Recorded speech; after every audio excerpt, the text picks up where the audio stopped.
ഈ ടവർ ഉണ്ടോ, ഇത് എവിടെയാണെന്ന് ഞാൻ നിങ്ങൾക്ക് പറഞ്ഞുതരാം. ഓക്കെ, ഇത് one of the best tower in the Dubai island.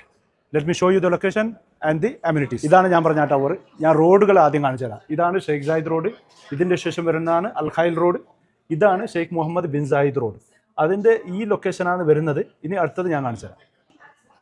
ഇത് കണ്ടോ, ഇതാണ് ദുബായ് ലാൻഡിലെ സിറ്റി ഓഫ് അറേബ്യ. ഇതാണ് ഞാൻ പറഞ്ഞ Sheikh Mohammed bin Zayed road. ഇതാണ് ഈ 2 ടവർ. ഇതാണ് IMG വേൾഡ്. ഇതിൻ്റെ അപ്പുറത്താണ് ഗ്ലോബൽ വില്ലേജ്. ഇനി ഇതിൻ്റെ സ്കൈലാൻഡ് വ്യൂ ഞാൻ കാണിച്ചു തരാം. അതാണ് ബ്യൂട്ടിഫുൾ. ഇതിൻ്റെ സ്കൈലാൻഡ് വ്യൂ അതൊരു പ്രത്യേകതയാണ്. ഇതുപോലത്തെ ഒരു സ്കൈലാൻഡ് വ്യൂ ഞാൻ എവിടെയും കണ്ടിട്ടില്ല. ഞാൻ കാണിച്ചു തരാം. ഇതാണ് ക്രീക്ക് ഹാർബർ. ഇത് കണ്ടോ. അത് കഴിഞ്ഞിട്ട് ഇതാണ് Burj Khalifa down town view. See this Marina, Burj Al Arab, all this complete skyline view you are getting. അപ്പോൾ ഇതിൻ്റെ പ്രത്യേകതയാണ് ഇത്. നല്ലൊരു വ്യൂ ആണ്. ഇതിൻ്റെ കൂടുതൽ ഇൻഫർമേഷൻ എന്നെ വിളിക്കുക, നമ്പർ കൊടുത്തിട്ടുണ്ട് താഴെ. Thank you.